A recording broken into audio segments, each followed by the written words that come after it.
coba di unmute. Apakah bisa? Sudah Ibu buka ini? Sudah. Ya, sekarang di mute ya.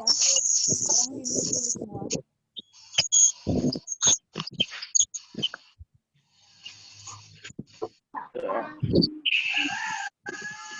Wah.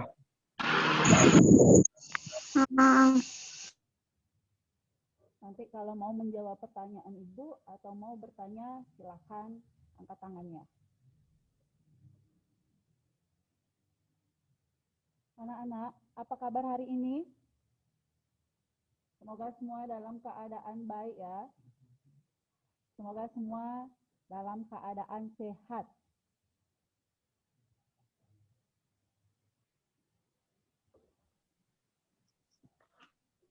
Sebelumnya, Ibu mau mengucapkan selamat tahun baru 2021.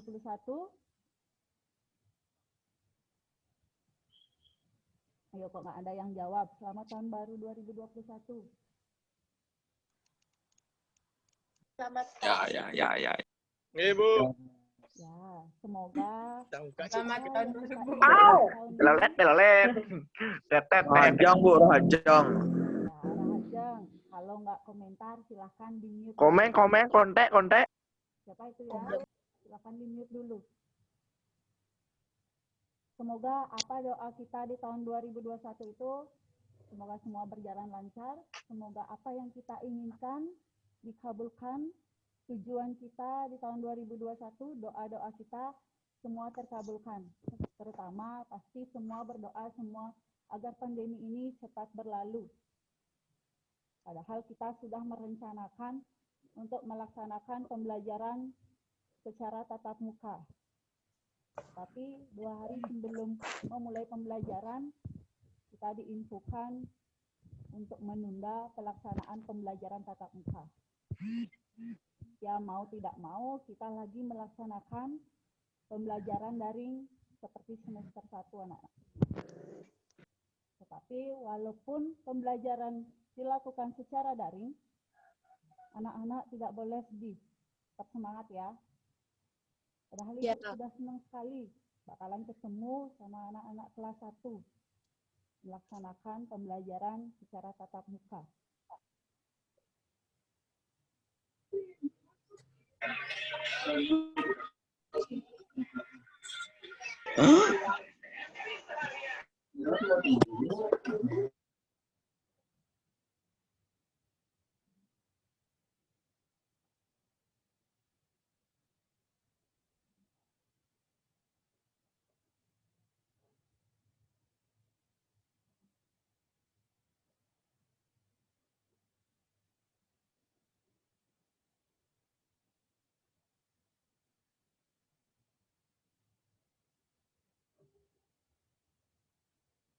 Anak-anak, seperti biasa, sebelum kita memulai pembelajaran, marilah kita melakukan doa terlebih dahulu.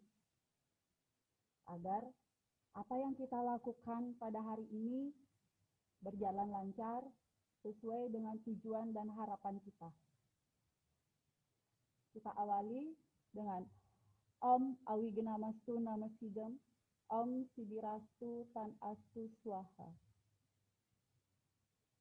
Ingat, tidak hanya saat belajar saja. Saat anak memulai sesuatu kegiatan apapun, hendaknya dilakukan dengan melaksanakan doa. Seperti doa yang kita lantunkan tadi.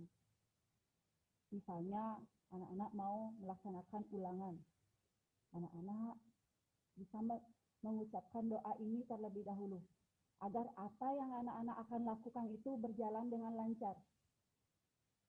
Sesuai dengan keinginan anak-anak dan mendapatkan hasil seperti apa yang anak-anak harapkan.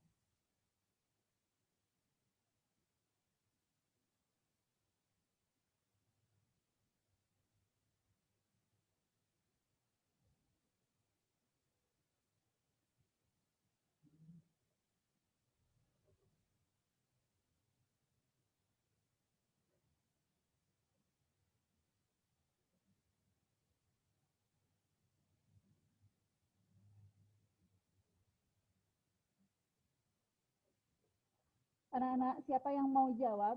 Ini Ibu berikan 2 gambar. Angkat tangannya. Kalau mau jawab, angkat tangannya. Ibu sebutkan nama. Ini ada 2 gambar.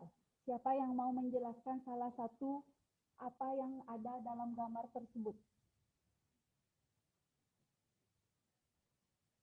Siapa yang mau jawab?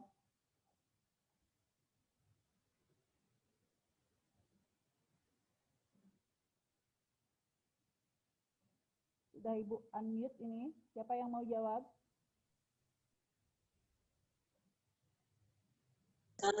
Ini dari AP8 yang bertiga. Siapa yang mau jawab ini? Ini mati. Bilang nama ya. Ini mati mah. Perkenalkan, nama saya Andi Putu Dia Senja Pridayanti dari 10. Dari gambar tersebut, pertama terdapat bantuan Mati. gambar pendeta. Yang kedua, siapa yang mau jawab? Ya, itu gambar, betul ya, gambar pendeta. Yang kedua, siapa yang mau jawab? Yang kedua, gambar pendeta. Yang pertama? Gambar Banten atau sesajen. Dan orang sembahyang. Ya, betul. Siapa lagi yang, terima kasih ya, siapa lagi yang mau jawab?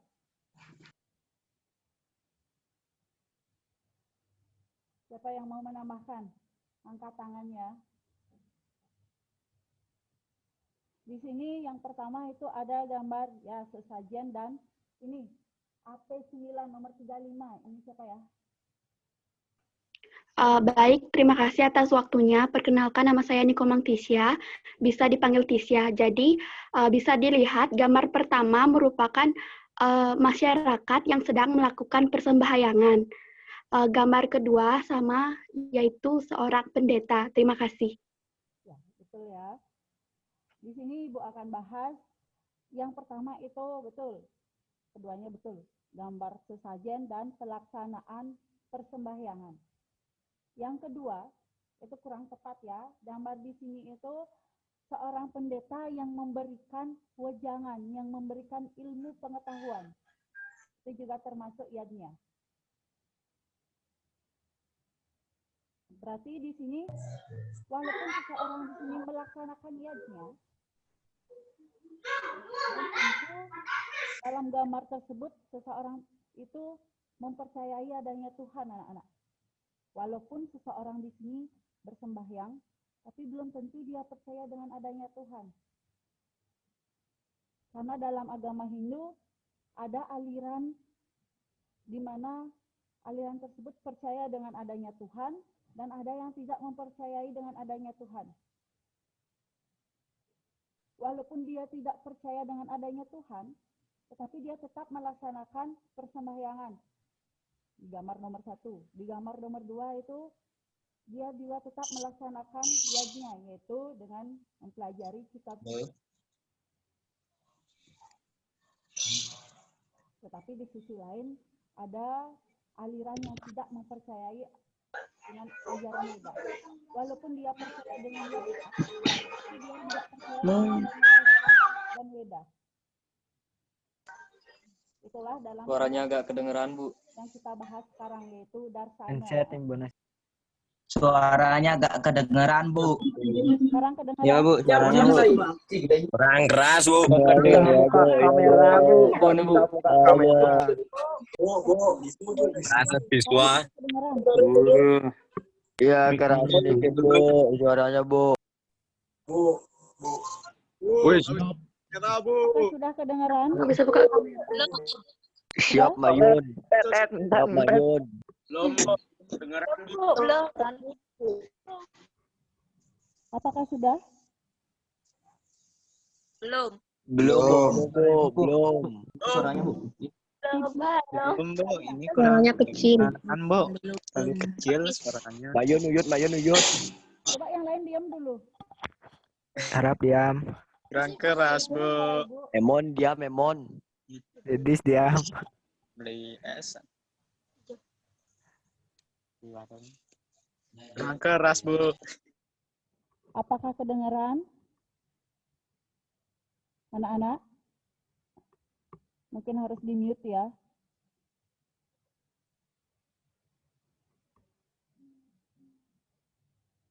Apakah sudah kedengaran di sini?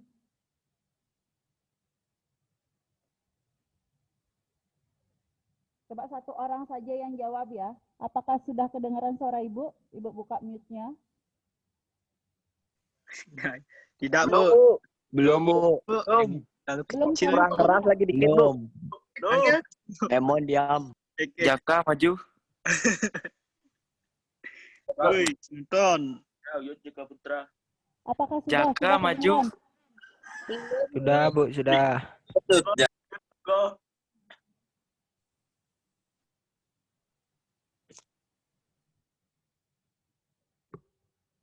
Sekarang Ibu lanjutkan ya. Ini materi kita di semester genap, yaitu kita akan membahas tentang darsana anak-anak.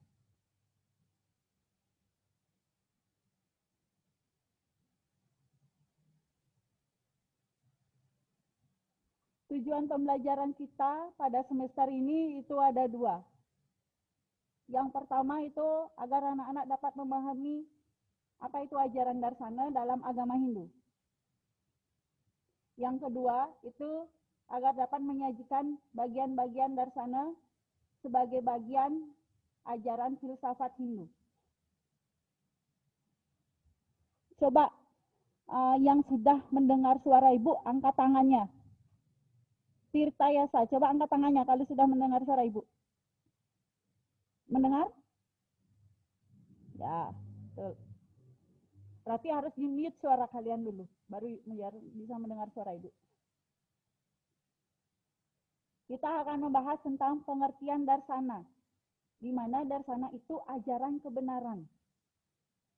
Walaupun Ibu tadi menjelaskan ada golongan orang yang tidak mempercayai tentang kitab suci Weda, ada yang mempercayai, ada yang melaksanakan yajna, tetapi tidak mempercayai Weda. Ada banyak contoh orang seperti itu. Itu terjadi pada zaman dulu. Sekarang kita akan membahas pengertian darsana terlebih dahulu, anak-anak. Darsana itu sama artinya dengan kata tattwa. Yaitu tatwa yang berasal dari bahasa Sanskerta yang berarti tat, yang berarti itu anak-anak. Di mana tatwa yang artinya hakikat atau kebenaran. Dalam sumber lain, tatwa itu juga berarti filsafat.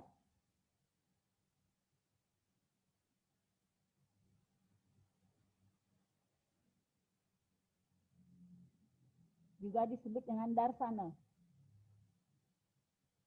Di sini Ibu jelaskan, di mana filsafat itu adalah ilmu yang mempelajari tentang kebenaran Tuhan, adanya kebenaran Tuhan.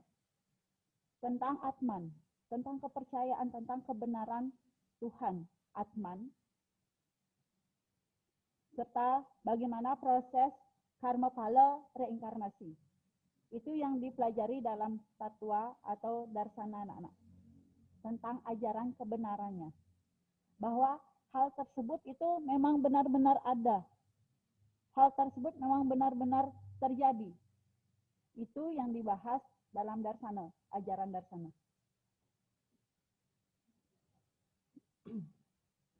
Selanjutnya, ajaran Hindu itu akan kaya dengan tatwa secara khusus yang disebut dengan darsana. Nama lain dari tatwa itu darsana. Yang kedua, itu darsana pengertiannya berasal dari kata dras yang berarti melihat, menjadi. Di sini darsana itu yang berarti pandangan atau penglihatan. Di mana darsana itu bagaimana cara melihat, bagaimana cara memandang ajaran kebenaran, jalan kebenaran. Itu darsana.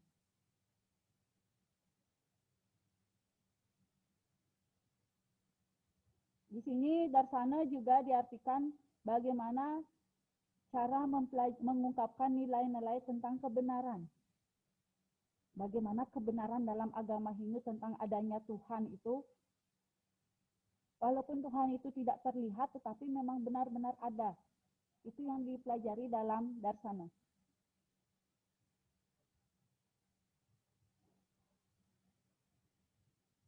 Di sini Ibu juga akan menjelaskan walaupun darsana sama artinya dengan filsafat. Di sini filsafat itu ilmu yang mempelajari tentang bagaimana cara mengungkapkan nilai kebenaran. Kalau darsana itu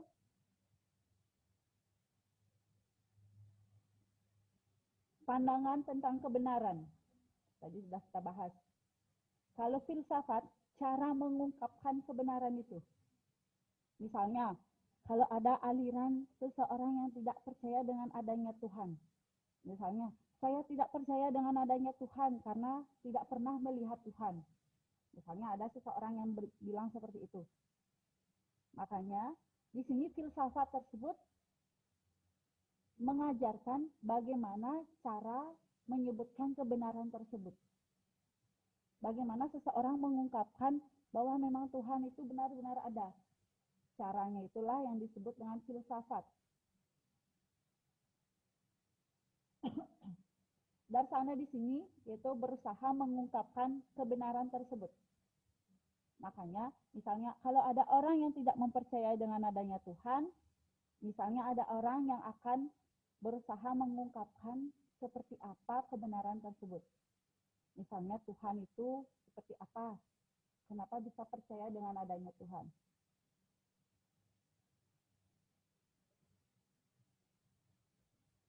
Di sini ajaran darsana itu berkaitan dengan tatwa, itu kebenaran, manana sastra, yaitu pemikiran, merencanakan, mempertimbangkan. Selanjutnya itu ada wicara sastra, yaitu menyelidiki tentang kebenaran tersebut. Itu langkah-langkah darsana. Selanjutnya itu ada tarkika, orang yang ahli dalam kebenaran tersebut. Misalnya kalau kita ada orang tidak percaya dengan adanya Tuhan, siapa orang yang ahli dalam hal tersebut? Misalnya para resi yang bisa menyebutkan bahwa Tuhan itu memang benar-benar ada. Yang kelima itu, langkahnya itu srada, yaitu kepercayaan, keyakinan yang harus kita tanami dalam diri kita. Baru kita bisa mempercayai dengan adanya Tuhan. Itu contohnya ya. Berarti di sini Ibu ulang kembali, darsana itu adalah cara mengungkapkan tentang nilai-nilai kebenaran dalam agama Hindu. Atau pandangan kebenaran dalam agama Hindu.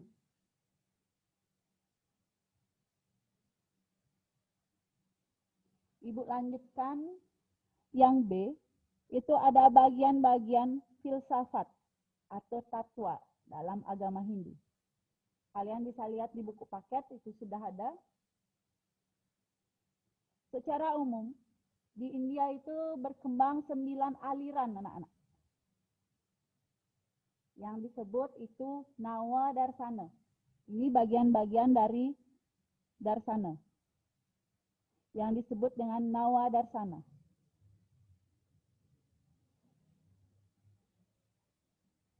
Nawa Darsana itu dibagi menjadi 2 anak-anak. Coba Ibu buka dulu mute-nya ya. Ibu mau tahu siapa yang sudah mempelajari. Yang lain kalau tidak mau menjawab silakan di-mute.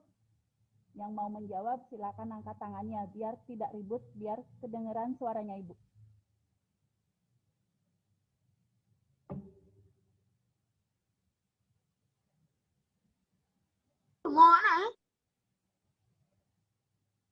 Siapa yang mengetahui? Angkat tangannya ya. Apa itu Nawa Darsana? Nggak bisa, kameranya kebuka. Apa itu Nawa Darsana? Siapa yang mau menjelaskan apa itu Nawa Darsana? Yang lain di siapa itu? Bu, nggak bisa nyetat video, Bu. Kenapa tidak bisa lihat video? Bu, ini Bu. Ini home mulai. You cannot start your video because the hot as Nggak usah tablet. ngomong ya. Ini ada temannya. Ini home-nya nge-lag, Bu. Ya, Bu, kenapa videonya gak bisa dibuka, Bu? Komen, Bu. Bu. Kameranya nggak bisa dibuka. Bu, saya Suaranya kecil, Bu. Dennis, weird, Dennis. Bisa dibuka videonya nih kok. Kenapa nih Ki? Mana Bu? Ini coba yang Mas. Bu, suaranya jauh sekali, Bu. Kedengaran, Bu. 10 ya ada dibuka, 9. Bu. Ya, Bu. Saya diam, saya. Coba dijawab. Saya weird, Dennis weird. Emon diam, Emon. Bu, Sebenarnya video, Bu. Jangan diam, senja. Diam, jangan banyak baca. Saya juga nggak bisa start. kalian filsafat yang tidak Kalau mengerti. nggak bisa, Bu, nggak bisa video, Bu. Nggak bisa video, Bu. Tenang, Soton, tenang. Mayun diam, Mayun. Nggak bisa start Emang saya video. hujan tuh. Ika Cahyani. Diam-diam sekali Siap, protes. siap, Emon, siap, Emon. Bu, saya Oh, nangan pangkeras dengan. Ibu dengar Bu, start videonya nih kok. Otan ngidang nih kok. Meow.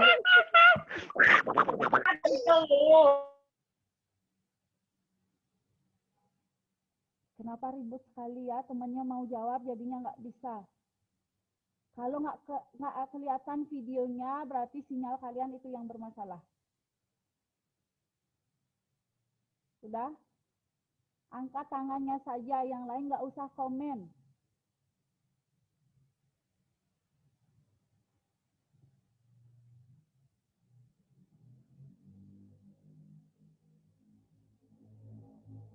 Coba Ika Cahyani. Halo Bu, Ya, sudah kedengeran? sudah. Ya, terima kasih untuk waktunya. Ya. Apa itu nama Darsana Ika? Dalam perkembangan agama Hindu atau kebudayaan Weda, terdapat 9 cabang filsafat yang disebut dengan Nawadharma. Filsafat dalam kebudayaan Weda dapat dibagi menjadi 2 kelompok, yaitu Astika, kelompok yang mengakui Weda sebagai ajaran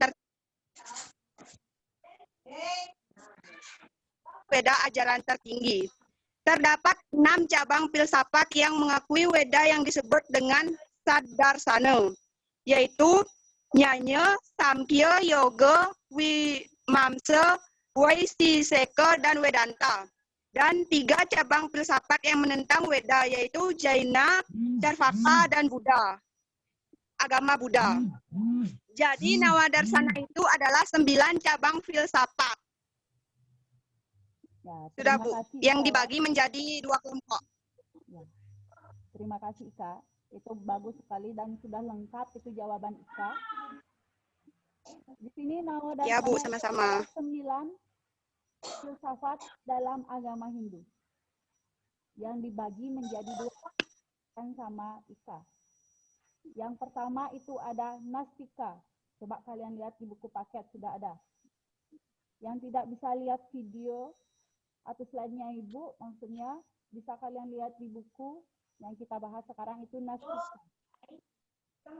Nastika itu adalah di mana aliran filsafat yang tidak mengakui keberadaan Tuhan.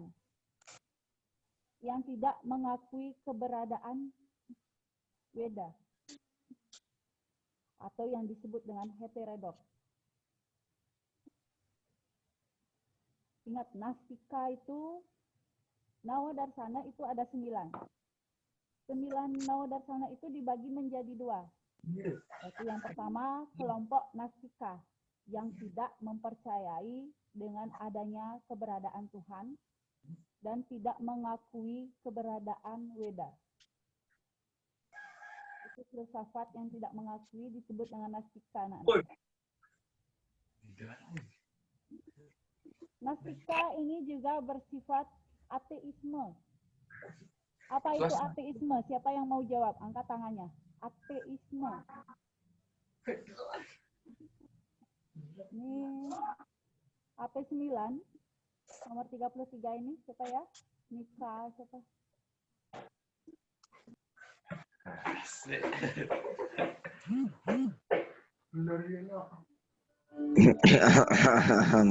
Ateisme itu Ibu jelaskan di mana kelompok yang tidak mempercayai dengan adanya Bu, suaranya nggak kedengar, Bu. Buyut tahu Adis. ateisme itu tidak Bu, suaranya, Bu. adanya Tuhan. Bu, nggak bisa start video, Bu. Nastika itu dibagi menjadi 3. Yang pertama itu ada Carwaka, kelompok yang tidak percaya dengan adanya Tuhan, anak-anak. Itu ada 3. Yang kedua itu ada Jaina. Yang ketiga itu ada Buddhisme atau Buddha.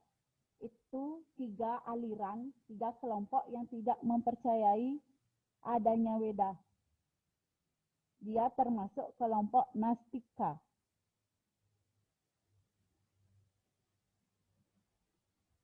Di sini kita terlebih dahulu, setelah Nastika itu ada Astika. Bagian Nawadarsana yang kedua itu ada Astika. Astika itu kebalikan dari Nastika. Di mana Astika itu adalah filsafat yang mengakui tentang adanya Tuhan. Dia percaya tentang adanya Tuhan dan mengakui keberadaan Tuhan. Yang disebut juga, maaf ya Ibu salah ketik di sini, ortodoks. Astika itu termasuk aliran ortodoks. Yang ortodoks di sini artinya itu yang mempercayai otoritas atau keberadaan Weda. Ortodoks di sini. Di sini Ibu salah ketik ya. Ortodoks maksudnya, Astika. Ortodoks itu artinya dia mempercayai tentang otoritas atau keberadaan Weda. Dalam Astika itu dibagi menjadi 2 lagi anak-anak. Ada Astika yang langsung dan ada Astika yang tidak langsung.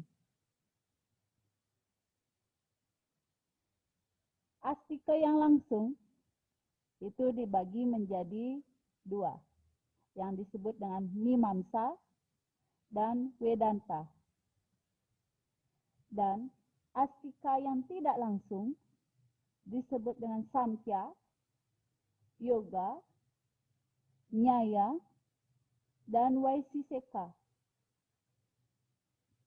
Berarti Nawadarsana di sini ada 9 aliran filsafat. Yang pertama itu kelompok pertama ada 3 Nastika, Carwaka, Jaina, Buddha. Kelompok yang kedua itu ada Astika yang percaya dengan Tuhan. Itu ada 6. Ada Mimamsa, Vedanta, Samkhya, Yoga, Nyaya, Vaisesika. Keenam itu disebut dengan Astika. Atau nama yang paling gampang itu keenam itu disebut dengan Saddarsana. Yang mana Saddarsana anak-anak? Nanti anak-anak bisa jawab. Yang 6 itu. Astika atau Saddarsana.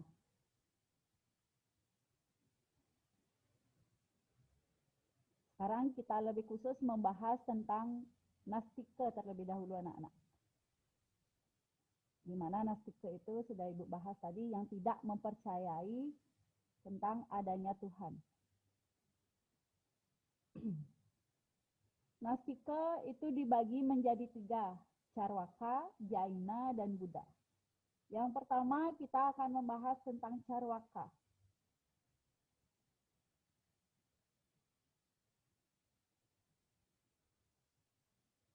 Ibu akan singgung sedikit saja tentang Carwaka. Carwaka di sini itu berasal dari kata caru dan fak, yang berarti manis, dan fak yang berarti ujaran. Di sini Carwaka yang berarti lidah yang manis, yang berarti kenikmatan duniawi. Berarti di sini dalam Carwaka itu kelompok yang tidak percaya dengan adanya Weda atau adanya Tuhan. Dia hanya mempercayai dalam kehidupan nyata, kehidupan duniawi seperti sekarang. Itu saja yang dipercayai. Dia tidak mempercayai Tuhan, tidak mempercayai Weda. Secara umum dia tidak mempercayai Tuhan, berarti dia tidak mempercayai Brahman. Dia tidak percaya dengan adanya Atman, apalagi dengan karma pala, punarbawa, apalagi dengan moksa. Itu kelimanya dia tidak mempercayai. Sini Ibu sudah bahas. Carwaka tidak pernah percaya kepada surga, neraka. Apalagi dia tidak percaya dengan adanya Tuhan. Carwaka yang bersifat materialistis dan ateisme.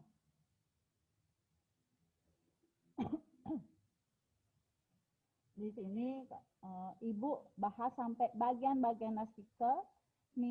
Pertemuan kedua, Ibu akan bahas lagi lebih mendalam itu Carwaka, Jaina, Buddha dalam kehidupan sehari-hari. Apakah ada orang seperti itu lagi yang tidak mempercayai dengan adanya Tuhan? Apakah ada aliran seperti itu di masyarakat zaman sekarang? Nanti kita bahas di pertemuan berikutnya. Kesimpulan pada pembelajaran kita pada hari ini, kita mengetahui tentang tatwa, itu ajaran kebenaran. Darsana itu tentang pandangan kebenaran, bagaimana cara memandang kebenaran yang baik. Dan filsafat yaitu bagaimana cara membuktikan kebenaran tersebut. Atau bagaimana cara mengungkapkan kebenaran tersebut. Itu yang kita dapat simpulkan dalam pembelajaran pada hari ini. Ibu lanjutkan pembelajaran berikutnya dengan materi itu bagian-bagian nastika. Anak-anak silahkan pelajari. Nanti Ibu akan banyak memberikan pertanyaan, tapi ingat saat Ibu buka unmute-nya, mohon jangan ribut. Yang menjawab itu hanya yang Ibu tunjuk saja. Untuk pembelajaran hari ini, kita tutup dengan Parama Santi, anak-anak. Om Santi, Santi, Santi. Terima kasih ya.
Halo, selamat siang semuanya.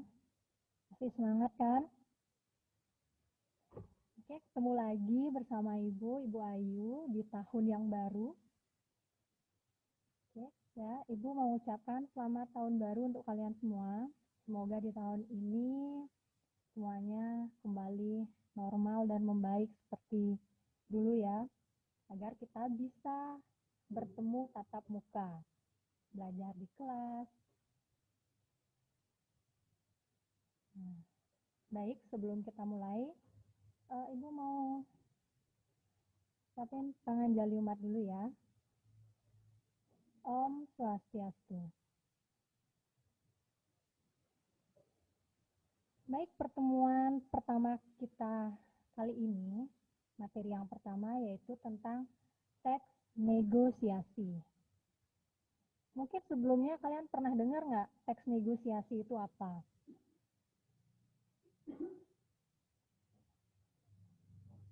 Nah, mungkin yang sering nego, kita sering bilang saat kita berbelanja, nggak boleh nego Bu.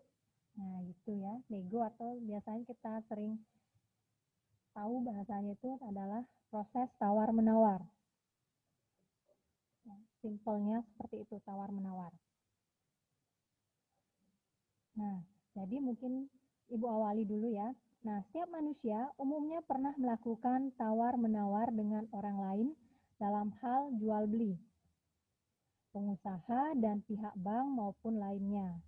Nah, tawar-menawar ini sering disebut juga dengan negosiasi. Jadi intinya negosiasi itu adalah tawar-menawar. Jadi kalian tidak perlu menghafal terlalu panjang. Jadi kalian ingat aja negosiasi itu adalah tawar-menawar. Nah, dalam kehidupan sehari-hari pun kalian tentu tidak bisa lepas dari proses negosiasi. Nah, biasanya proses negosiasi ini erat kaitannya dengan kegiatan jual beli. Nah, di sini misalnya ketika kalian ikut ibu kalian berbelanja ke pasar untuk membeli sayur atau kebutuhan sehari-hari. Nah, jadi di sini proses negosiasi ini tidak hanya tentang proses jual beli. Jadi mungkin kalian di rumah pun tanpa kalian sadari, kalian sering bernegosiasi dengan orang tua kalian. Pernah nggak kalian bernegosiasi dengan orang tua kalian? Pasti pernah ya, contohnya ini kan tadi jual beli ikut berbelanja. Misalnya kalian negosiasi dengan orang tua kalian, kalian ingin beli HP baru. Pasti kalian membujuk orang tua kalian dulu ya, agar kalian bisa dibelikan HP baru.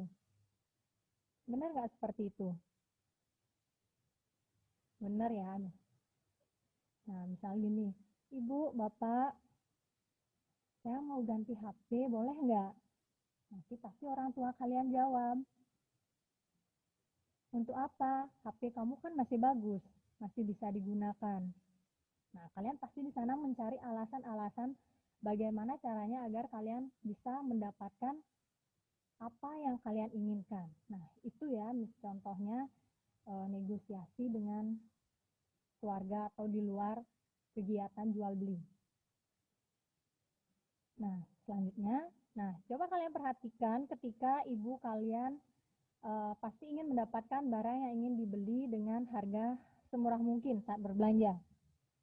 Nah, untuk mendapatkan harga yang murah, ibu kalian pasti tak segan-segan melakukan tawar-menawar kepada pedagang pasar. Nah, saat menawar, si penjual biasanya mempertahankan harga dagangannya sampai akhirnya terjadi kesepakatan harga terbaik. Jadi, proses negosiasi ini adalah intinya tidak ada saling merugikan, artinya kedua-dua pihak untung. Ya, si penjualnya tidak terlalu rugi dan si pembeli juga berbelanja tidak terlalu mahal. Nah, itulah yang dinamakan negosiasi, yaitu proses tawar-menawar dengan cara berunding antara satu pihak dengan pihak lainnya untuk mencapai kesepakatan bersama.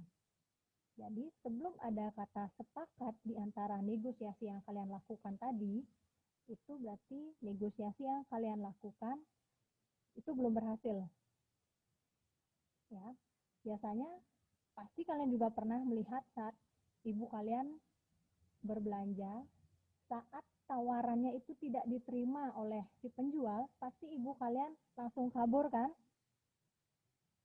Nah, saat kabur itulah artinya kesepakatan antara penjual dan pembeli tidak jadi. Artinya salah satu pihak tidak setuju. Artinya kalau ibu kalian kabur, berarti si penjual tidak menyetujui harga yang ditawar oleh si pembeli. Seperti itu contohnya ya.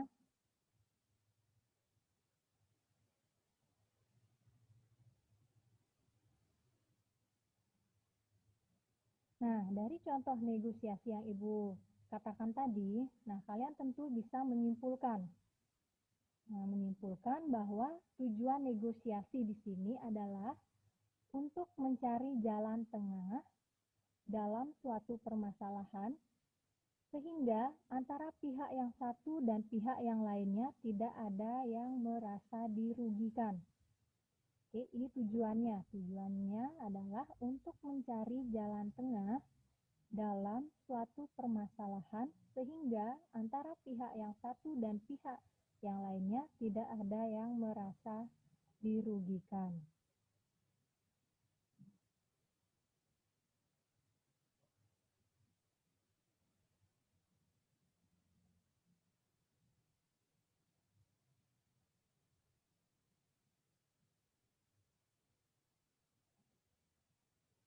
Oke, kita lanjut. Dalam pelajaran kali ini, kita akan mempelajari negosiasi agar kalian mempunyai keterampilan berpikir kritis dan kreatif, serta mampu bertindak efektif menyelesaikan permasalahan dalam kehidupan nyata. Jadi, pada pelajaran kita hari ini, kita akan belajar mengevaluasi teks negosiasi, menjelaskan apa itu teks negosiasi. Yang ketiga, kita akan menganalisis isi, struktur, dan kebahasaan teks negosiasi. Oke, jadi ada 3 pembelajaran untuk bab ini.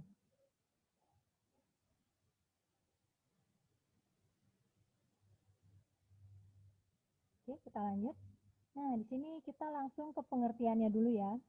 Nah, tadi mungkin sudah kita singgung di awal. Teks negosiasi itu adalah proses tawar-menawar.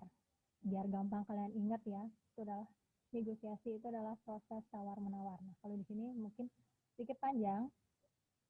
Nah, kalau ini menurut Kamus Besar Bahasa Indonesia, negosiasi adalah kegiatan tawar-menawar dengan perundingan antara pemberi dengan penerima atau pembeli dan penjual, sampai mendapatkan suatu kesepakatan bersama antara kedua belah pihak. Oke, jadi intinya negosiasi, ingat, itu adalah kegiatan tawar-menawar.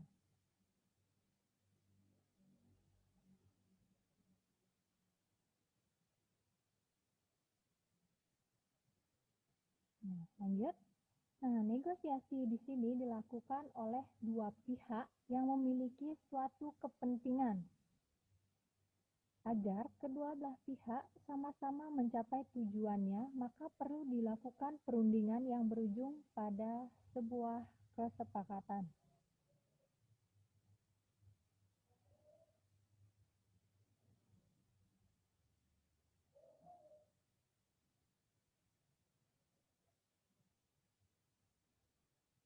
Kita lanjut lagi. Nah, di sini tujuannya yaitu tujuan negosiasi yang pertama memperoleh kesepakatan. Ingat seperti Ibu katakan tadi, kalau tidak ada kata sepakat berarti negosiasi yang kalian lakukan itu gagal. Jadi melalui perundingan kedua belah pihak akan mendiskusikan keinginan-keinginan masing-masing.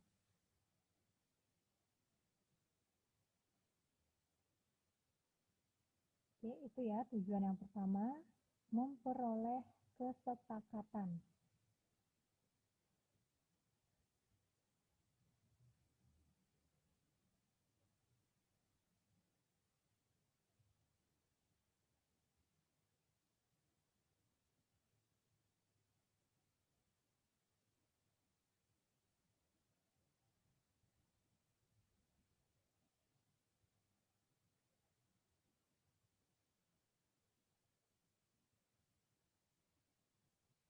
Oke, kita lanjut lagi yang kedua. Mendapatkan solusi. Oke, mendapatkan solusi. Yaitu hasil perundingan akan memperoleh kesepakatan bersama yang merupakan solusi bagi kedua belah pihak. Kedua, mendapatkan solusi. Yaitu hasil perundingan akan memperoleh kesepakatan bersama yang merupakan solusi bagi kedua belah pihak.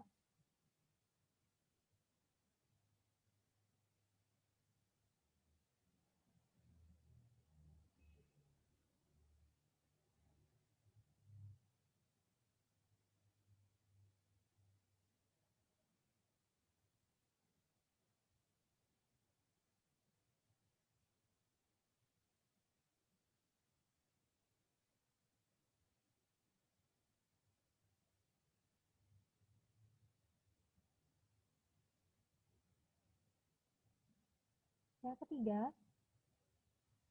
yaitu memperoleh keuntungan. Memperoleh keuntungan di sini tentunya melalui negosiasi akan menghasilkan kesepakatan yang dapat memberikan keuntungan bagi kedua belah pihak. Oke, negosiasi itu adalah memperoleh keuntungan. Jadi sama-sama untung antara penjual dan pembeli. Kalau salah satu merasa dirugikan atau tidak mendapatkan keuntungan, dia tidak akan melakukan kesepakatan. Oke, jadi negosiasi yang dilakukan tadi itu gagal karena salah satu pihak tidak menyetujui atau dia merasa bahwa dirinya tidak mendapatkan keuntungan dari negosiasi yang dilakukan tadi.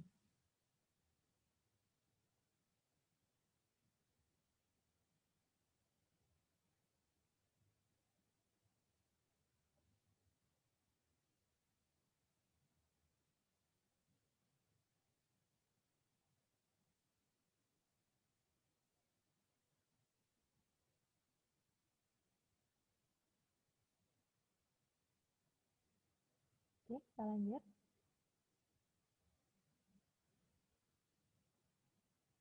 Nah, sekarang kita lanjut ke definisi mengevaluasi. Oke, kita mengevaluasi. Nah, mengevaluasi di sini adalah memberikan penilaian. Mengevaluasi adalah memberikan penilaian terhadap suatu teks, baik kelebihan maupun kekurangan dalam sebuah teks. Jadi di dalam negosiasi ini pun kita perlu mengevaluasi, yaitu memberikan penilaian terhadap apa yang ditulis oleh seseorang saat melakukan negosiasi. Jadi saat mengevaluasi itu nanti kita bisa mengevaluasi dari strukturnya. Mungkin saat kalian menulis teks negosiasi, salah satu strukturnya yang kalian buat itu tidak lengkap, jadi itulah yang kalian nilai. Itu yang kalian tulis, itu yang kalian evaluasi. Setelah kalian baca salah satu teks negosiasi, kalian evaluasi, oh, saya menemukan bahwa teks negosiasi ini strukturnya tidak lengkap. Seperti itu. Terus tulisannya banyak kesalahan. Bahasanya tidak baku. Nah, nanti seperti itu ya kita mengevaluasinya. Oke, jadi ini ya mengevaluasi, ingat adalah memberikan penilaian. Sekali lagi, mengevaluasi adalah memberikan penilaian terhadap suatu teks, baik kelebihan maupun kekurangan dalam sebuah teks.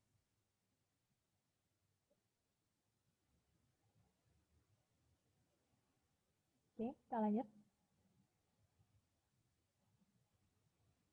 Nah, setelah tadi kalian mengetahui pengertiannya, sekarang apa sih dari tujuan mengevaluasi ini?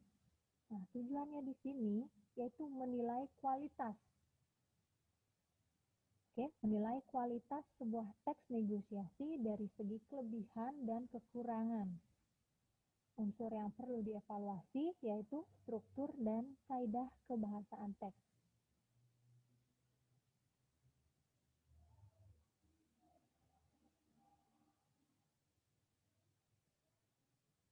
Oke, jadi itu ya tujuan mengevaluasi, yaitu menilai kualitas sebuah teks negosiasi dari segi kelebihan dan kekurangan.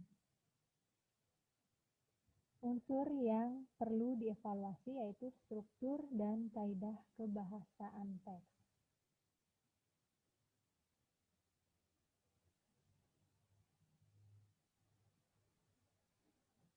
Jadi ingat saat kalian mengevaluasi, yang kalian evaluasi itu adalah struktur dan kaidah kebahasaannya. Nanti akan Ibu jelaskan apa saja strukturnya dan kaidah kebahasaan teksnya apa.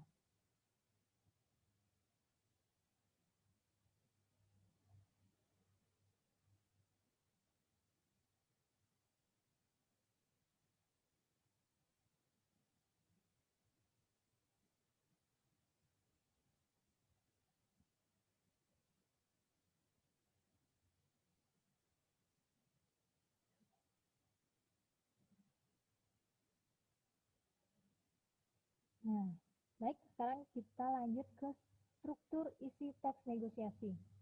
Mungkin kalian di buku sudah ada ya, apa saja struktur dari teks negosiasi. Yang pertama, ada orientasi. Orientasi itu adalah pembukaan atau awalan dari percakapan sebuah negosiasi. Biasanya berupa kata salam, sapa, dan sebagainya.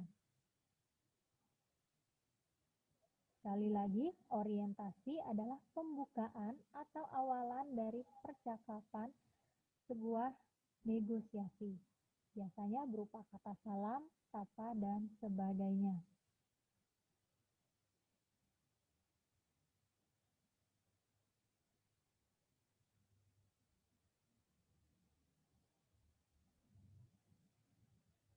Yang kedua ada permintaan, di mana pihak yang ingin tahu menanyakan suatu barang atau permasalahan yang dihadapi.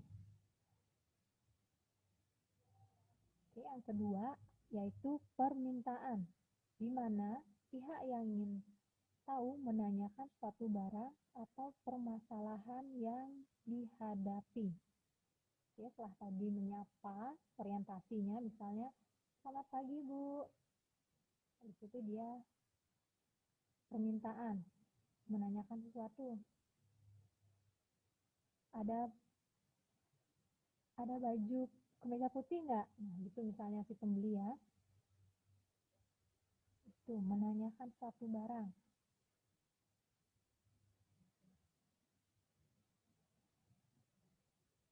Oke. Yang ketiga, setelah ada permintaan, ada pemenuhan. Nah, pemenuhan di sini adalah pihak yang terkait memberitahukan mengenai barang atau objek agar orang yang diajak interaksi oleh pihak tersebut menjadi lebih paham. Oke, sekali lagi, pemenuhan di sini adalah pihak yang terkait memberitahukan mengenai barang atau objek agar orang yang diajak interaksi oleh pihak tersebut menjadi lebih paham. Tadi di permintaan, misalnya tadi si ibu menanyakan, dia menanyakan kemeja putih. Jadi pemenuhannya di sini si penjual jawabannya apa? Misalnya, oh ada Bu, silahkan masuk lihat-lihat ke dalam. Nah itu misalnya ya pemenuhannya.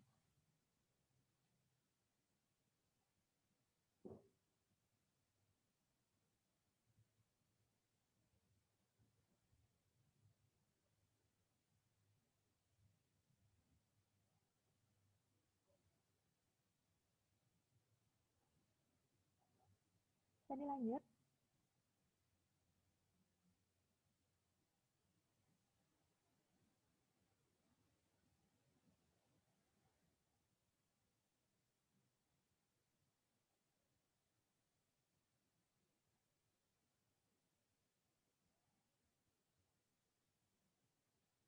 kita lanjut lagi ya struktur yang berikutnya.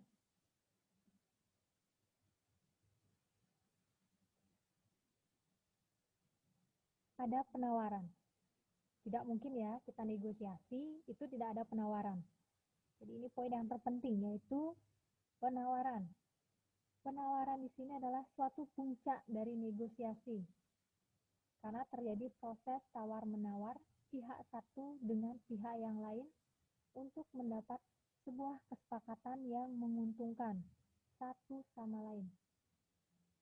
Ingat, ada penawaran, yaitu suatu puncak dari negosiasi karena terjadi proses tawar-menawar pihak satu dengan pihak yang lain untuk mendapat sebuah kesepakatan yang menguntungkan satu sama lain. Jadi saat kalian menulis sebuah teks negosiasi itu saat penawaran, jadi tidak mungkin ini penawaran adalah bagian yang mungkin yang sedikit panjang saat kalian menulis dialognya. Ya, karena adanya proses tawar-menawar. Tidak mungkin kalian menulis, Bu, saya mau kemeja putih. Berapa harganya? 100.000. Tidak mungkin kalian langsung, oke. Pasti kalian ada proses tawar-menawarnya dulu. Misalnya, tak boleh 80, Pak. Nanti lagi sih penjual. Aduh, nggak bisa, Bu. 85 ya. Udah harga pas. Gitu misalnya. Ya, di sini ada proses tawar-menawar. Lanjut. Nah, selanjutnya ada persetujuan. Persetujuan di sini adalah kesepakatan atas hasil penawaran dari kedua belah pihak. Nah, setelah tadi kalian nawar 80 dan si pedagang memberikan harga pasnya 85, akhirnya oke, kalian setuju, ibunya setuju, oke dah Pak, saya ambil kemejanya satunya 85.000. Nah, jadi kalian sudah setuju dengan harga yang ditawarkan oleh si penjual dengan harga 85.000. Oke, itu ya, persetujuan adalah kesepakatan atas hasil penawaran dari kedua belah pihak. Nah, ini yang terakhir, penutup. Penutup di sini adalah mengakhiri dari sebuah percakapan antara kedua pihak untuk menyelesaikan suatu proses interaksi dalam negosiasi. Oke, ini struktur yang terakhir, ada penutup, yaitu mengakhiri dari sebuah percakapan antara kedua pihak untuk menyelesaikan suatu proses interaksi dalam negosiasi.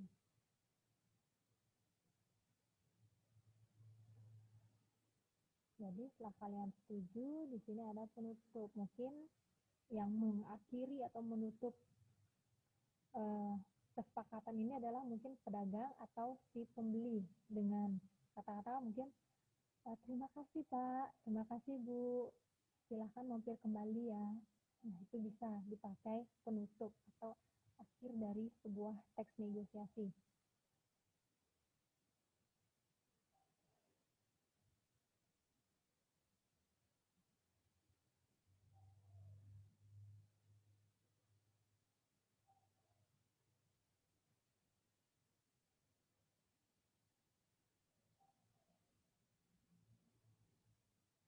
Oke, jadi itu ya struktur dari teks negosiasi. Kita lanjut. Semoga masih semangat ya semuanya. Belum ngantuk kan?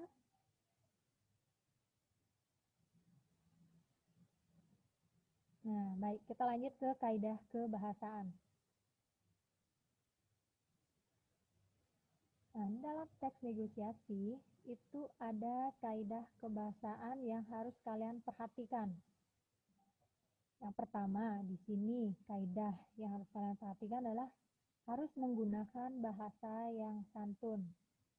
Di mana-mana pun atau kegiatan apapun, kalian harus menggunakan bahasa yang sopan dan santun.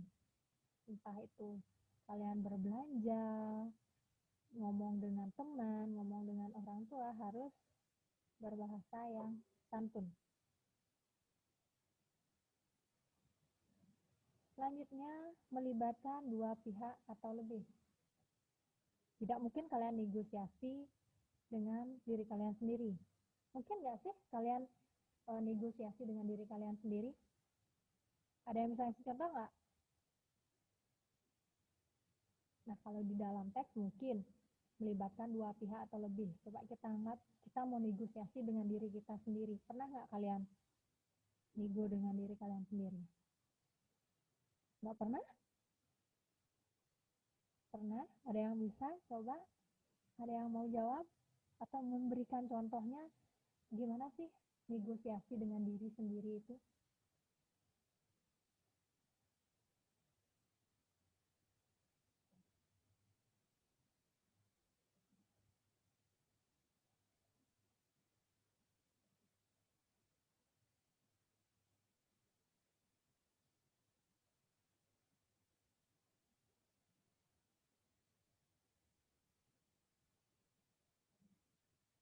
Ayo, ada yang bisa nggak ngasih contoh?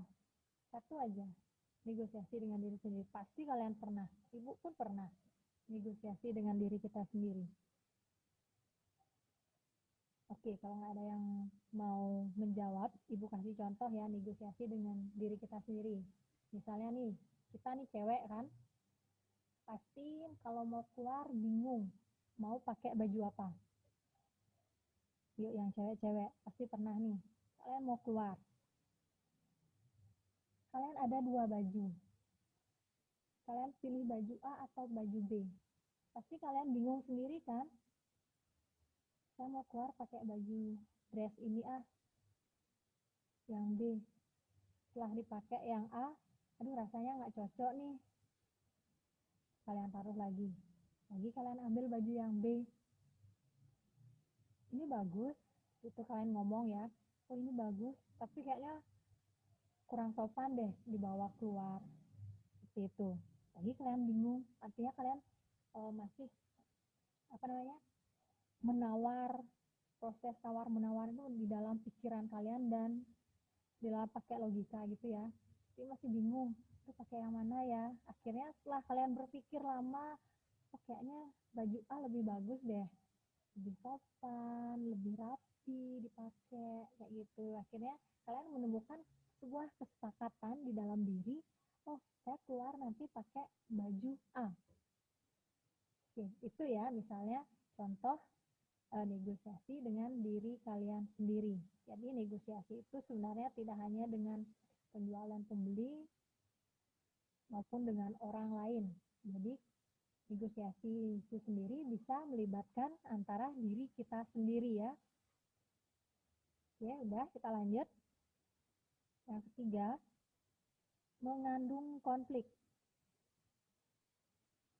Pernah nggak kalian melihat atau menyaksikan sendiri saat proses negosiasi itu terjadi konflik di pasar atau dimanapun itu? Pernah nggak? Pasti pernah.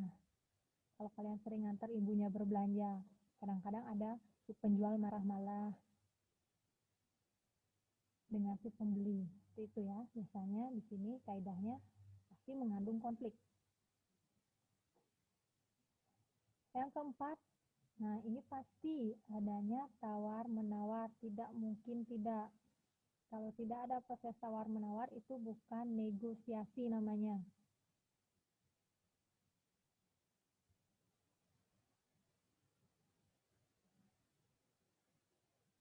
Oke, selanjutnya berujung pada dua hal, yaitu sepakat atau tidak sepakat. Jadi cuma dua ini aja, sepakat atau tidak sepakat. Kalau sepakat ya dibeli, kalau tidak sepakat mungkin si pembeli yang akan pergi.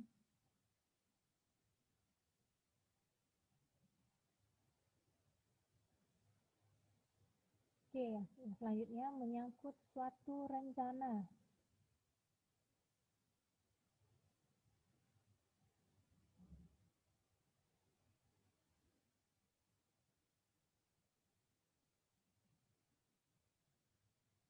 Selanjutnya mengandung kalimat perintah.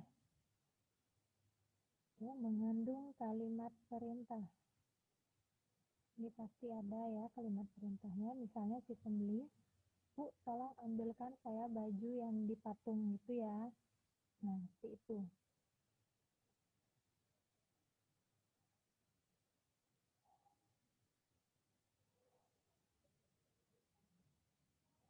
Dan kegiatan komunikasi tatap muka.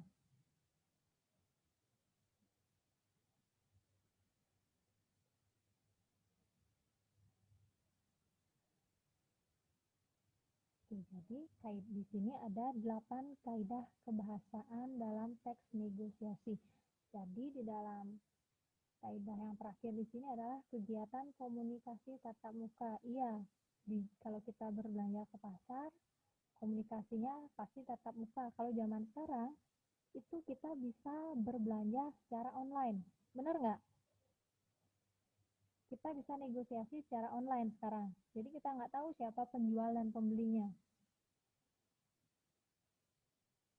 Oke, kalau online itu kita tidak tahu siapa penjual dan pembelinya. Jadi kita tidak tahu siapa yang menjual, siapa yang membeli. Makanya banyak terjadi kasus saat berbelanja online itu banyak kayak penipuan seperti itu ya. Karena kita nggak tahu, kita tidak tahu barangnya seperti apa, kualitasnya seperti apa, dan barang yang dikirim nanti mungkin akan berbeda. Nah, gitu dah ya jeleknya kalau kita berbelanja online. Kita tidak bisa melihat penjualnya dan kita juga tidak tahu apakah barang yang dijual itu benar ada atau hanya gambar saja. Seperti itu ya. Nah, itu kaidah kebahasaannya.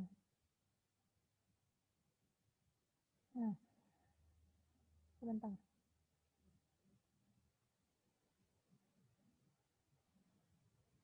Oke, ini ya yang terakhir ya, kita lanjut ke langkah-langkah mengevaluasi. Nah, tadi kan udah ada pengertiannya, tujuannya, sekarang kita lanjut ke langkah-langkah mengevaluasi. Nah, langkah yang pertama pasti kalian harus membaca dulu teks negosiasi yang akan kalian evaluasi. Tidak mungkin tanpa kalian tidak membaca, kalian bisa mengevaluasi apa kesalahan atau kelebihan dari teks yang akan kalian evaluasi.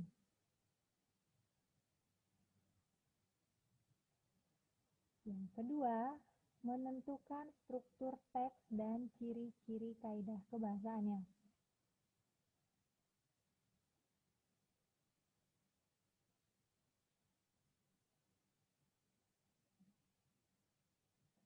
Yang ketiga, menentukan kelebihan dan kekurangan.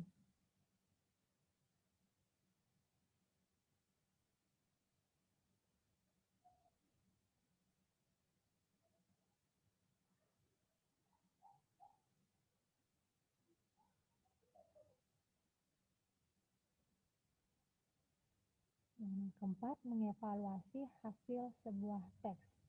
Oke, jadi itu langkah-langkahnya. Yang pertama, kalian harus membaca dulu. Baca dulu teksnya sampai selesai. Setelah kalian selesai membaca, kalian menemukan apa saja sih kelebihan dan kekurangan teks yang kalian baca. Entah itu strukturnya tidak lengkap, ciri-ciri kaidahnya kurang. Terus yang ketiga, kalian menentukan kelebihan dan kekurangan. Dan yang keempat, kalian mengevaluasi. Kalian menilai. Kalian tulis hasil evaluasi yang kalian temukan tadi. Setelah kalian membaca teks, kalian tulis. Mungkin di pertemuan berikutnya, Ibu perlihatkan bagaimana cara mengevaluasi sebuah teks negosiasi. Ya, jadi kita sampai langkah-langkah mengevaluasi dulu untuk hari ini.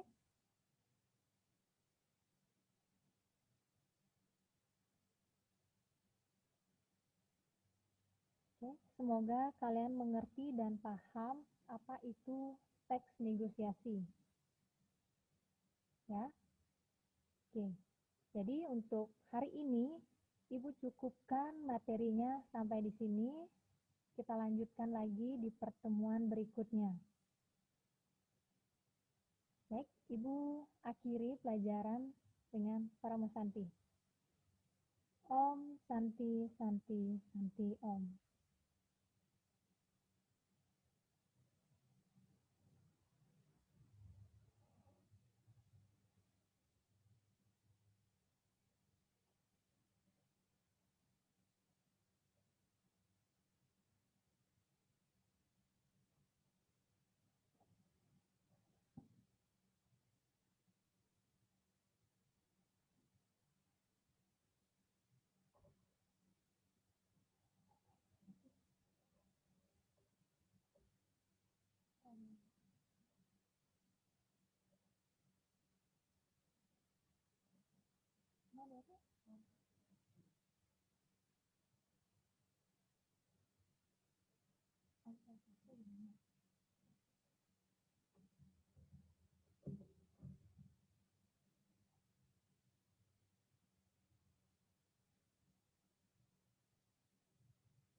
Ya, selamat siang anak-anak semuanya. Om Swastiastu. Ya. Dan sebelum mulai dengan materi, jadi Ibu ucapkan juga selamat bertemu kembali di semester 2 ya. Dan juga tidak lupa Ibu ucapkan selamat tahun baru ya. Selamat tahun baru, semoga di semester 2 dan diikuti dengan tahun baru. Kita semua dan kalian semua bisa mengikuti pembaharuan terutama di pembelajarannya, itu Ibu harapkan. Sudah, jadi hari ini adalah materinya, pelajarannya apa anak-anak? Sanitasi ya. Sanitasi. Mungkin kalian masih ingat bahwa sanitasi itu apa? Usaha kesehatan preventif, atau mencegah terjadinya penyakit dengan memperhatikan faktor lingkungan. Nah, untuk kemarin di semester 1 materi pembelajaran kita adalah sampai dengan materi kecelakaan kerja kebakaran, ya terakhir. Ya. Termasuk pengertiannya apa, penyebabnya apa, mencegahnya apa. Berikut hari ini pembelajaran di semester genap itu akan kita lanjut dengan materi yang berikut, yaitu tentang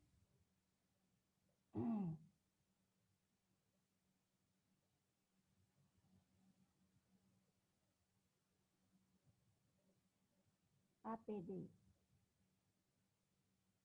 APD, alat pelindung diri. Ya, mungkin bisa kalian lihat di modulnya itu sudah ada apa itu APD. APD itu adalah singkatan dari alat pelindung diri, yang mana itu adalah disarankan digunakan pada saat kita melakukan suatu aktivitas ataupun pekerjaan, di mana bertujuan agar kita terhindar dari mara bahaya atau kecelakaan kerja. Mungkin kalian sudah tahu kecelakaan kerja itu kemarin apa? Kecelakaan kerja itu adalah didefinisikan sebagai kejadian yang tidak terduga, tidak dikehendaki, sehingga mengganggu proses yang telah direncanakan. Nah, adapun tujuan pembelajaran yang rencananya kita capai pada hari ini adalah di mana yang pertama adalah siswa atau anak-anak diharapkan nantinya dapat menjelaskan pengertian dari APD atau alat pelindung diri. Kemudian tujuan pembelajaran kita hari ini yang kedua adalah siswa atau anak itu dapat menyebutkan dasar hukum yang mewajibkan pentingnya alat pelindung diri. Kemudian yang ketiga, diharapkan siswa itu dapat menyebutkan jenis potensi bahaya yang bisa terjadi di tempat kerja, ya, dan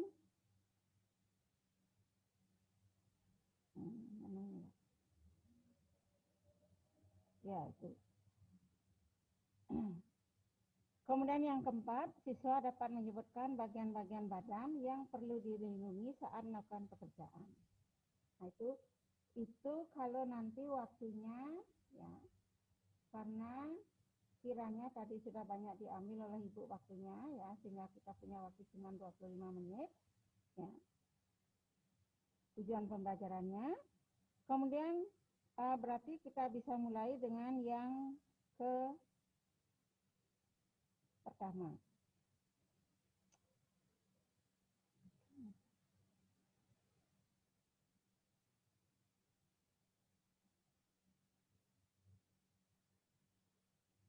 Pengertian apa itu APD atau alat pelindung diri? Kalau menurut OSHA, ya, alat pelindung diri, jadi Bu singkat, atau APD itu adalah didefinisikan sebagai alat yang digunakan untuk melindungi pekerja dari luka atau penyakit yang diakibatkan oleh adanya kontak dengan bahaya di tempat kerja.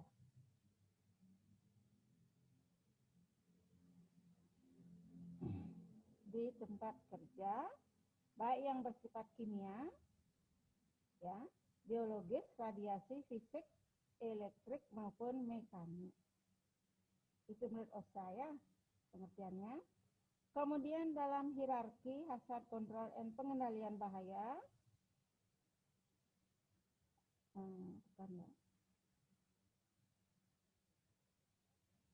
ya, itu adalah didefinisikan pengendalian bahaya paling akhir. Jadi apanya?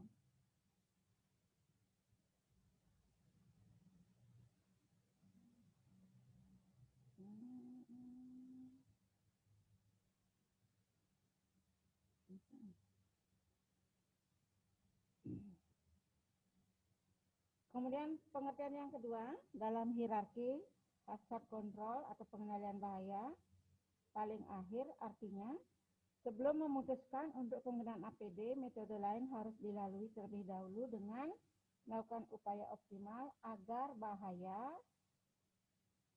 atau hazard dapat dihilangkan atau paling tidak dikurangi. Ya. Jadi mohon maaf karena terlalu cepat mungkin Ibu berbicara karena kita waktunya terbatas. Berbeda dengan kita tatap muka, ya.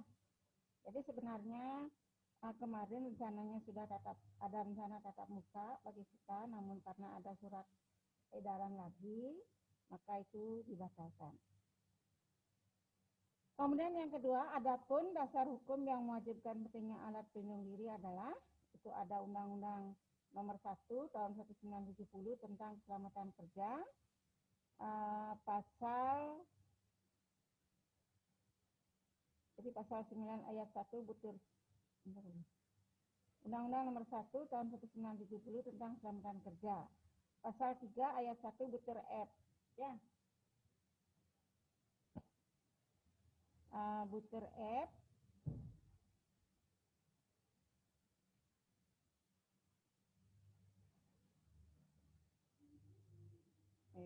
Butir 1 ayat 1 butir C, ya. Kemudian pasal 3 ada pasal 12. Nanti anak-anak baca lebih lanjut tentang undang-undangnya ini ya. Kemudian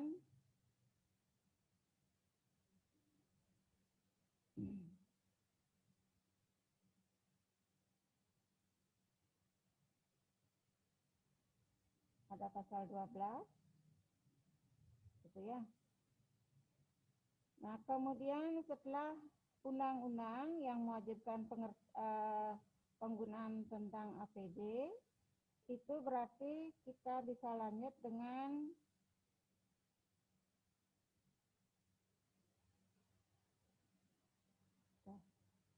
bagian-bagian badan yang perlu kiranya dilindungi. Itu ada kepala, kemudian pernapasan, pendengaran, penglihatan, kulit, kaki, ataupun tubuh pada umumnya. Jadi bagian-bagian tubuh. Alat, nah sebelum itu mungkin ada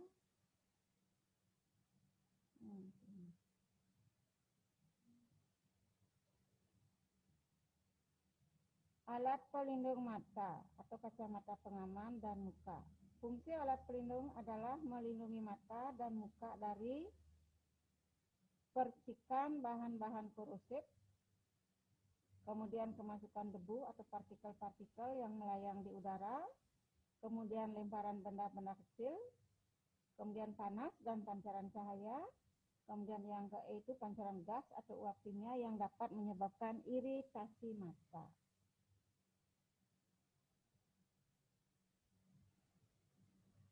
Itu diantaranya. Kemudian menurut jenis atau bentuknya alat pelindung mata itu dibedakan atas dua, menjadi dua ya. Atas dua, yaitu kacamata dan tameng muka. Kemudian untuk kacamata, spesifikasi alat pelindung mata memiliki spesifikasi sebagai berikut. Di antaranya tahan terhadap api, ya. Kemudian tahan terhadap lemparan atau percikan benda panas,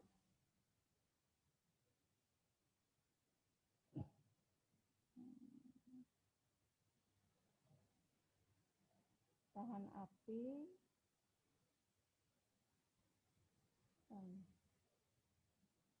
tahan terhadap lemparan ataupun percikan benda kecil, ya.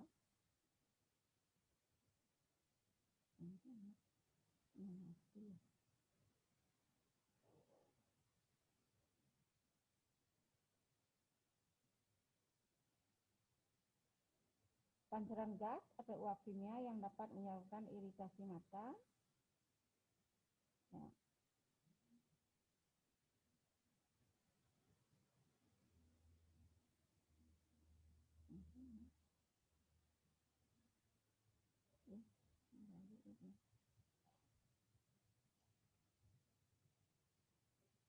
Sorry.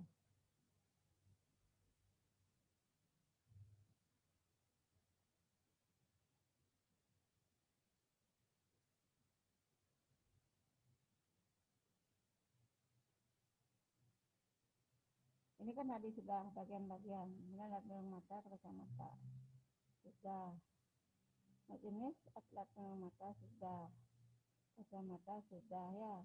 Nah kemudian cara pemakaian alat pelindung mata, di antaranya yang pertama adalah kita harus memilih kacamata yang sesuai dengan ukuran mata kita sendiri. Kemudian buka tangkai kacamata, letakkan bagian tengah kacamata pada punggung hidung.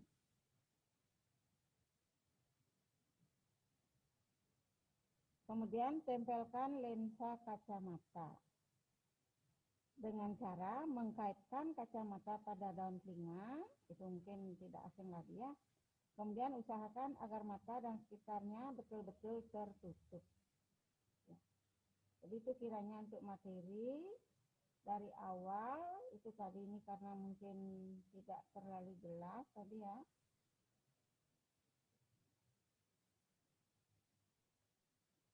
Jadi sudah tadi dari pengertian ya.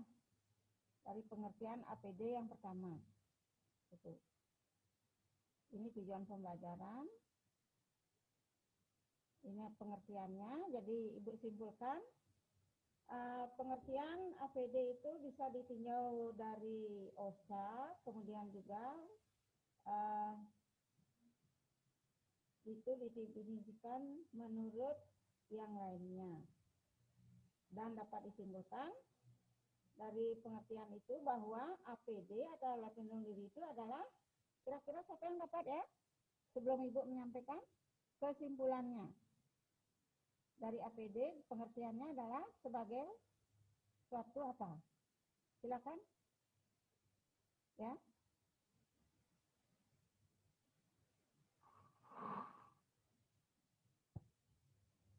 Apa kira-kira pengertian APD?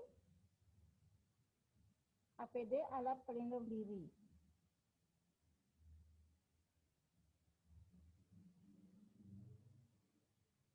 Jadi berupa suatu alat ya yang digunakan untuk melindungi diri pada saat melakukan pekerjaan. Itu simpulannya ya. Tujuannya apa penggunaan APD? Untuk melindungi diri dari gangguan kesehatan sebagai akibat kita mengadakan interaksi dengan faktor lingkungan atau di tempat kerja. Nah, itu definisinya. Di sini ada pernyataan dalam hierarki asap kontrol atau pengenalian bahaya paling akhir. Jadi metode, maksudnya ini, metode yang digunakan penggunaan APD ini adalah paling akhir. Ya, artinya sebelum memutuskan penggunaan APD, metode lain harus dilalui terlebih dahulu dengan melakukan upaya optimal agar bahaya atau hasrat asar dapat dihilangkan atau paling tidak dikurangi. Nah, sudah barang tentu ini berkaitan dengan tindakan sanitasi maupun tindakan dari hygiene.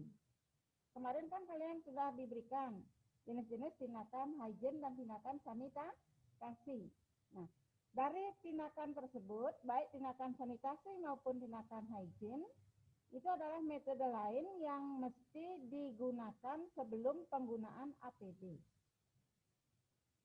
Tapi contohnya misalnya apa? Tindakan sanitasi. Membuang sampah pada tempatnya, ya, menjaga kebersihan lantai, menjaga kebersihan peralatan makan ataupun minum. Kemudian juga kalau yang tindakan hygiene yang merupakan salah satu metode juga yang mesti digunakan atau diterapkan sebelum memilih metode penggunaan APD adalah apa kira-kira? Mencuci tangan, ya. Dimana lebih-lebih ya masalah sanitasi dan hygiene pada situasi sekarang di COVID-19 ini adalah anak-anak Ibu minta setelah mengetahui itu tolong diterapkan ya, karena itu akan bermanfaat bagi kita sendiri. Nah, itu pengertiannya. Kira-kira sudah bisa dipahami pengertian dulu? Bisa ya, tidak sulit ya. Jadi apa misalnya contohnya, contoh daripada APD yang mesti kita gunakan pada saat melakukan pekerjaan? Siapa yang bisa? Misalnya contohnya apa dari APD yang sering digunakan? Apakah pernah anak-anak melihat seorang tenaga kerja, misalnya kitchen, melakukan pekerjaan di tempat kerjanya, di ruangan kitchen.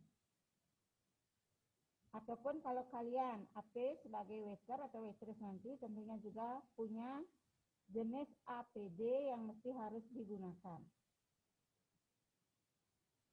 Kira-kira anak-anak bisa mencari contoh dari APD? Bisa?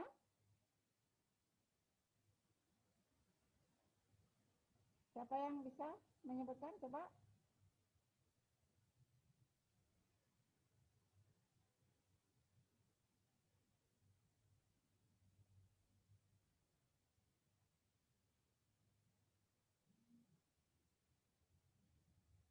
Misalnya sarung tangan, ya. Itu pengertian APD. Berikut seperti apa yang Ibu tadi sudah sampaikan, penggunaan APD itu ada dasar hukumnya. Seperti dasar hukumnya yang pertama itu adalah ada Undang-Undang Nomor 1 Tahun 1970 tentang keselamatan kerja, yaitu pasal 3 ayat 1 butir F.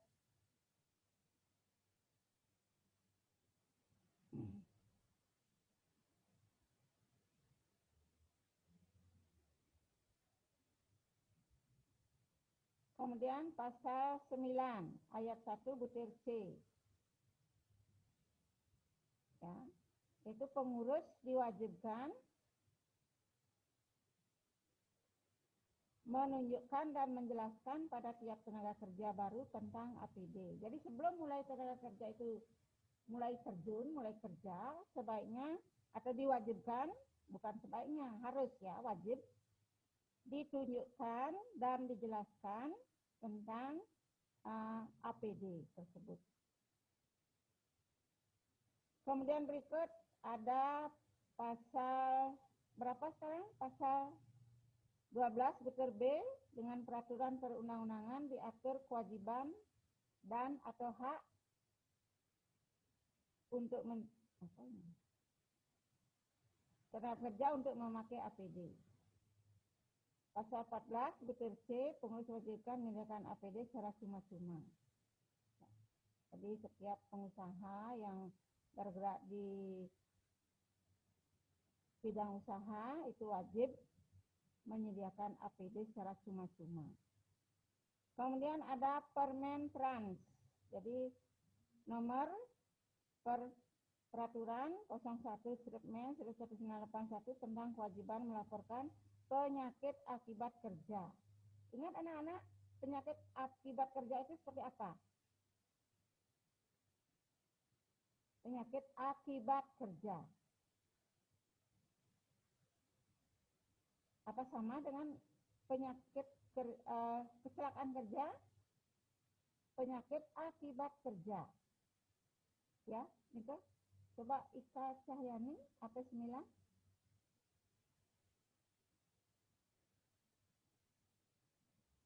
Kecelakaan akibat kerja itu adalah kecelakaan yang terjadi berkaitan langsung dengan pekerjaan. Ingat ya. Jadi kecelakaan yang terjadi langsung saat melakukan pekerjaan. Misalnya saat kalian memotong sayur. Tangan anak-anak terluka ataupun tergores. Itu adalah kecelakaan akibat kerja. Lebih spesifik ya. Lebih spesifik sifatnya bila dibandingkan dengan kecelakaan kerja.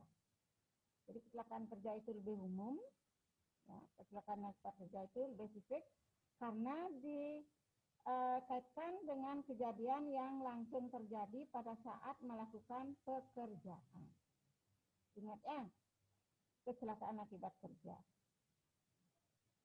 Kemudian berikutnya juga ada Permenaker Trans yang berikutnya bernomor 03/Men/1983 tentang pelayanan kesehatan tenaga kerja. Yaitu pasal 2 butir 1 menyebutkan memberikan nasihat mengenai perencanaan dan pembuatan tempat kerja, pemilihan alat pelindung diri yang diperlukan dan gizi serta penyelenggaraan makanan di tempat kerja. Itu artinya adalah memberikan nasihat mengenai perencanaan dan pembuatan kinerja pemilihan alat pelindung diri yang diberikan dan gizi. Jadi selain APD juga mesti tenaga kerja itu memperhatikan masalah makanan, di mana makanan yang dimakan itu ada zat gizinya sehingga bermanfaat bagi tubuh. Itu ya. Berikut bagian-bagian badan yang perlu dilindungi itu adalah di sini tertulis kiranya adalah bagian-bagian daripada tubuh ya, termasuk kulit, kepala, kaki, pendengaran, pernapasan, penglihatan. Itu semua bagian-bagian tubuh kita. Ya.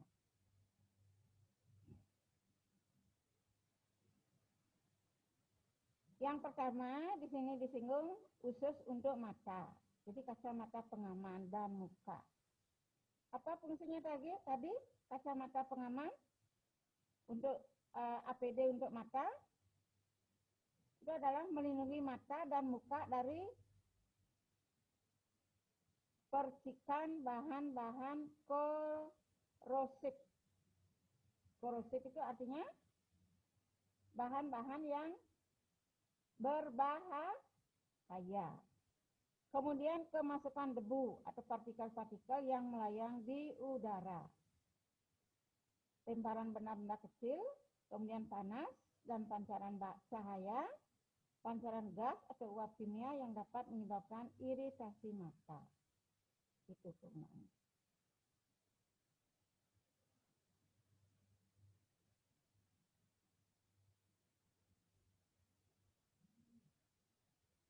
Menurut jenisnya atau bentuk daripada pelindung mata dibedakan menjadi berapa tadi? Menjadi dua. Apa saja? Kacamata dan tameng muka. Pernah anak-anak melihat tameng muka? Pernah ya? Jadi ada kacamata dan ada tameng muka. Menurut jenis dan bentuknya.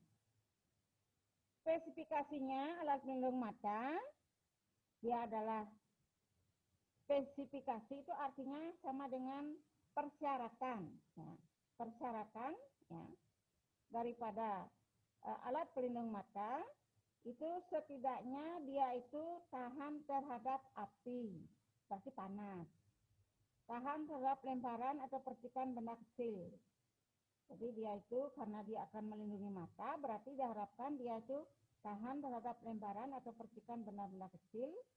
Kemudian, lensa tidak boleh mempunyai efek distorsi.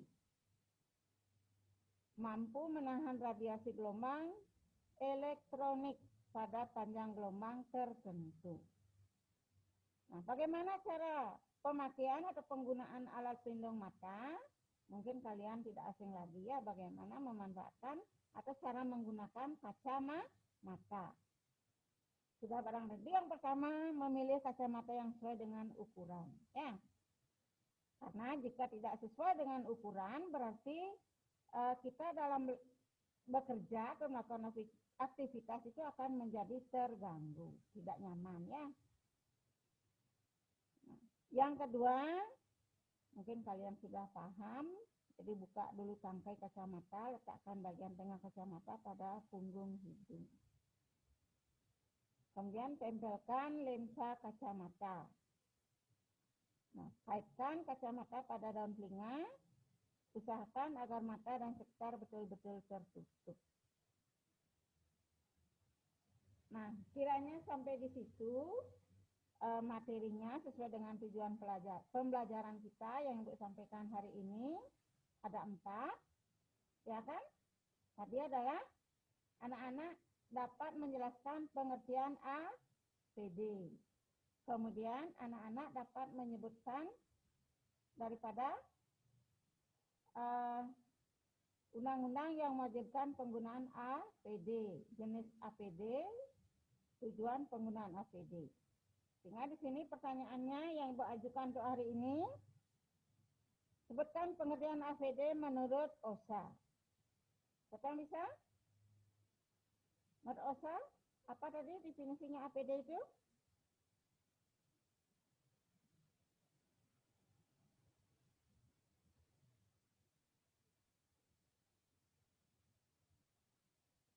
Ada yang bisa?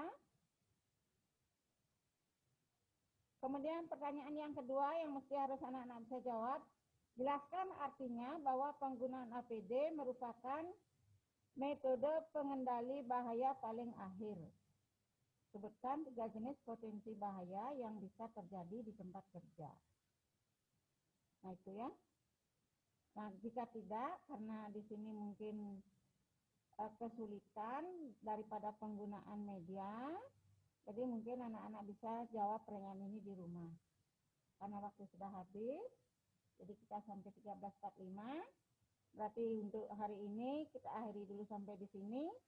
Nanti kita akan lanjutkan di pertemuan yang akan datang dengan bagian tubuh yang lain. Ya. Dengan bagian tubuh yang lain yang mesti dilindungi. Yang hari ini kan cuma sampai baru alat pelindung untuk mata. Kira-kira ada pertanyaan enggak? Ini sudah semuanya hilang, mungkin sudah pada mau tidur, ngantuk, istirahat.